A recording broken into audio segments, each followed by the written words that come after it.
Diseases. तर या ठिकाणी आपल्याला प्रकरण दुसरे, विज्ञान विषयाचे प्रकरण दुसरे, हेल्थ अँड डिसीज याबद्दल आपल्याला माहिती जाणून घ्यायची आहे. या प्रकरणामध्ये सर्वप्रथम आपल्याला हेल्थ म्हणजे काय माहित असणं आवश्यक आहे. तर हेल्थ म्हणजे आरोग्य अँड डिसीज म्हणजे रोग. आरोग्य कसं आहे आणि रोग कसा आहे याबद्दल आपल्याला थोडक्यात जाणून घ्यायचं आहे. तर कॅन यू रिकॉल मध्ये फर्स्ट क्वेश्चन विचारलेला आहे, have you ever taken the leave from the school due to sickness. तर तुम्हाला प्रश्न असा विचारलेला आहे, आजारपणामुळे तुम्ही कधी शाळेतून सुट्टी घेतली आहे का? जेव्हा आपली शाळा रेग्युलर सुरू होते तेव्हा तुम्ही आजारी पडला असाल किंवा खूपच आजारी पडलाय आणि तुम्हाला शाळेमधून सुट्टी घ्यावी लागली किंवा 2-3 दिवस तुम्ही शाळेमध्ये आलाच नाही, असं कधी झालंय का बरं? तर झालं असेल तर तुम्ही हो म्हणता, नसेल तर नाही म्हणता. पण कधी कधी काय होतं, आपला आजार जो आहे तर थोडासा आहे की जास्त आहे यावरून आपण ठरवतो शाळेमध्ये यायचं की नाही. Second question is, what happens exactly when we become sick. म्हणजे नेमकं तुम्ही आजारी कशामुळे पडता बरं? प्रश्न पडलाय तुम्हाला, सर्दी कशामुळे होत असेल, खोकला कशामुळे येत असेल किंवा ताप कशामुळे होत असेल बरं? आपण आजारीच का पडतो? रोज जेवण करतो, व्यायाम करतो, तरी पण का आजारी पडतो? असा कधी प्रश्न पडलाय? तर या प्रश्नाची सर्व उत्तर तुम्हाला या चॅप्टरमध्ये भेटणार आहे. थर्ड क्वेश्चन इज, समटाइम्स काही वेळा we feel good even without taking any medicines and sometimes we need to consult doctor and take regular medicines in sickness. Why is it so? तर जेव्हा तुम्ही आजारी पडता तर कधी कधी आजारी पडल्यावरती तुम्ही लगेच बरे होता आणि कधी कधी औषधोपचार केले, दवाखान्यात गेला, खूप वेळा डॉक्टरांची म्हणजे ट्रीटमेंट घेतली तरी पण लवकर बरं होत नाही. असं का होत असेल बरं? तर तुमचे जे आजारी पडल्यानंतर तुम्हाला कशा स्वरूपाचा तो रोग झालेला आहे किंवा आजार झालेला आहे त्यानुसार काय होतं, तुमचं प्रमाण होण्याचं म्हणजे बरं होण्याचं जे प्रमाण आहे तर ते काही दिवसासाठी काही तासांसाठी असतं. मग कधी कधी तुमची प्रतिकारशक्ती कशी आहे तर त्या प्रतिकारशक्तीवरती सुद्धा अवलंबून असतं. काही काहींना पटकन बरे होतात तर काही काही लगेच बरे होत नाही, त्यांना खूप कालावधी जाऊन द्यावा लागतो. तर या ठिकाणी आपल्याला या चॅप्टरमध्ये बघायचं आहे तर हेल्थ म्हणजे काय आणि हेल्थची डेफिनेशन कशी आहे तर या ठिकाणी आपण आज बघणार आहोत. ठीक आहे, तर हेल्थ किंवा आरोग्य कशाला म्हणायचं आहे तर आरोग्याची डेफिनेशन बघा, health is a state of health is a. तर या ठिकाणी तुम्हाला हेल्थची डेफिनेशन दिलेली आहे.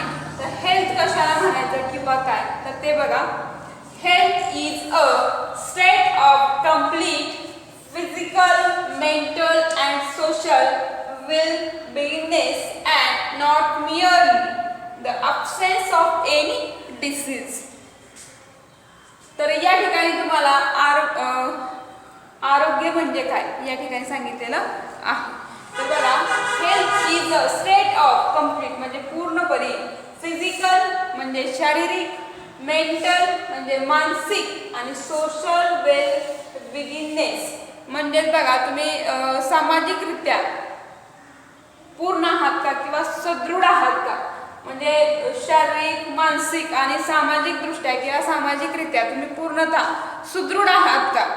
जर सुदृढ असाल तर समजायचं तुमचं आरोग्य चांगलं आहे. तर कधी कधी नुसता रोग, एखादा रोग होणे किंवा नुसता रोगाचा एखादा अभाव असणं म्हणजेच त्याला आरोग्य म्हटलं जात नाही. म्हणजे तुम्हाला खूप थकवा आलाय किंवा खूप कंटाळा आलाय तर हे आरोग्यामध्ये बसत नाही. किंवा एखादा तुम्हाला डिसीज झाला असेल तर समजा कोणाचं डोकं दुखत असेल किंवा एखादा खूप मोठा आजार झाला असेल तर तो आजार म्हणजेच आरोग्य आजार असणं. किंवा तुम्ही कधी दिसायला खूप असं हेल्दी असता, म्हणजे फिजिकली हेल्दी असता पण मानसिकदृष्ट्या खूप थकलेला असता. म्हणजे काही काहींचं बघा एक्झामच्या वेळेस असं होतं, खूप अभ्यास केलेला असतो पण तो अभ्यास वर्षा वेळेस आठवत नाही आणि त्यामुळे काय होतं, मानसिकदृष्ट्या तुम्हाला टेन्शन येतं आणि टेन्शन आल्यामुळे तुमचं जे काय वाचलेलं असेल ते सगळं विसरून जातं. मग कधी कधी तुम्ही असं शाळेमध्ये रोज येता तर शाळेमध्ये येत असताना असं एकदम रिलॅक्समध्ये असतात किंवा क्लासमध्ये बसल्यानंतर सुद्धा रिलॅक्स असतात. म्हणजे तुम्ही फिजिकली मेंटली किंवा आसपास वर्गामध्ये काय चालले त्याचं तुम्हाला काही देणं घेणं नसतं. तुम्ही तुमच्या ह्याच्यामध्ये खुश असतात. मग हे जे खुश असण्याचं कारण आहे किंवा स्वतः असण्याचं जे कारण आहे म्हणजे शाळेमध्ये व्यवस्थित बसणं किंवा सूचनांचं पालन करणं असेल किंवा सांगितलेला अभ्यास वेळेवर पूर्ण करणं असेल तर तुमची बॉडी जी आहे तुमचं शरीर जे आहे ते व्यवस्थितरित्या म्हणजे शारीरिकदृष्ट्या मजबूत आहे किंवा चांगलं आहे. मेंटली तुम्ही सांगितलेली सगळी कामं वेळेवर करता किंवा जे आम्ही सांगितलेलं आहे शिक्षकांनी सगळ्यांनी ते तुम्हाला पटकन समजतं. मग हे समजणार असेल किंवा आसपास आपल्या सभोवताली काय चाललेलं आहे आपण काय करायला पाहिजे हे जे समजतं सगळं किंवा शारीरिक मानसिक आणि सामाजिकदृष्ट्या आपण त्या सक्षम आहोत किंवा सुदृढ जर असेल तर सुदृढ असण्याची स्थिती म्हणजे काय आहे तर आरोग्य आहे. ठीक आहे. तर आता व्हॉट इज डिसीज म्हणजे रोग म्हणजे काय. तर आता आरोग्य सगळ्यांच्या लक्षात आलेलं आहे. तर आरोग्य लक्षात आल्यानंतर आपल्याला डिसीज म्हणजे काय हे बघायचं आहे. आपल्याला रोग म्हणजे काय किंवा डिसीज म्हणजे काय हे बघायचं आहे. तर condition of disturbances in psychological or physiological process of the body is called as disease. तर बघा याला नेमकं कसं म्हणायचं आहे तर बघा सायकोलॉजिकल म्हणजे शारीरिकदृष्ट्या किंवा शरीरात्मक आणि सायकोलॉजिकल मानसशास्त्रीय दृष्ट्या किंवा मानसशास्त्रीयरित्या म्हणजे आपण मेंटली कसं आहोत हे सायकोलॉजीमध्ये चेक केलं जातं. मानसशास्त्र हा शब्द कधी ऐकला असेल बघा. तर याच्यामध्ये तुमच्या मेंदूची स्थिती कशी आहे हे विचारात घेतलं जातं आणि फिजिओलॉजिकलमध्ये तुम्ही शारीरिकदृष्ट्या कसं आहात हे तर विचारात घेतलं जातं. तर काय काय बघा फिजिओलॉजिकलमध्ये काही काही ग्राउंडवरचं कोणतीही ऍक्टिव्हिटी दिली तर पटकन करतात किंवा कोणतंही काम जर शारीरिकदृष्ट्या असेल तर ते पटकन करतात. सायकलवर समजा तुम्हाला शाळेत यायला सांगितलं असेल किंवा आपण रनिंगची स्पर्धा घेतली असेल शाळेमध्ये तर काही जण काय करतात पटकन ते जो तुम्हाला राऊंड दिलेला आहे तर ते पूर्ण करतात. तर काही पूर्ण करत नाही. म्हणजे फिजिकल तुम्ही कसे आहात तर हे या अर्थाने तो शब्द वापरलेला आहे. आणि सायकोलॉजिकल म्हणजे या ठिकाणी तुम्हाला मानसिकदृष्ट्या तुम्ही कसे आहात हे विचारात घेतलं जातं. समजा तुम्हाला सगळ्यांना 2चा पाढा लिहायला सांगितलेला आहे तर काय काय करतात पटकन लिहितात एकाखाली एक आकडे टाकून कॉलम वगैरे व्यवस्थित टाकून. पण काय काय ना कुठून सुरुवात करू कोणत्या पानावरती लिहू या बाजूला लिहू का या बाजूला लिहू एकाखाली एक लिहू का रेषा ओढू का मध्ये ओळ सोडू का असे खूप सारे प्रश्न पडत जातात. ठीक आहे. मग म्हणजे तुम्ही मानसिकदृष्ट्या कसं आहे हे याच्यामध्ये चेक केलं जातं. फिजिकल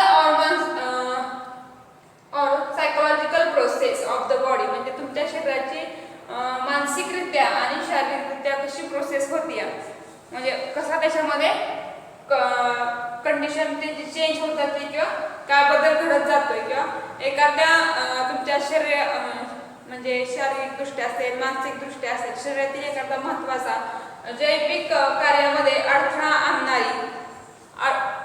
आणणारी स्थिती डिस्टर्बन्स म्हणजे अडथळा आणणारी एखादी स्थिती म्हणजेच तो रोग आहे.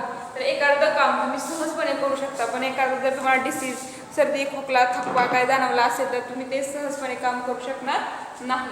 सगळ्यांना रनिंग करायला लावली पण काही जण लवकर थकतील काही जण ते कंप्लीट करतील. मग जे थकणार आहे तर ते मेंटली किंवा शारीरिकदृष्ट्या जे आहे तर ते असक्षम असतात म्हणजे त्यांच्यामध्ये इम्युनिटी पॉवर कमी असते. इम्युनिटी पॉवर कमी असणं म्हणजे थोडक्यात विज्ञानाच्या भाषेमध्ये डिसीज कोणता तरी आहे. डिसीज म्हणजे फार मोठा डिसीज असं या अर्थाने इथे घ्यायचं नाही. तर हा थोडक्यामध्ये एखादी तुमची कमतरता कुठली तरी आहे या अर्थाने इथे हा शब्द वापरलेला आहे.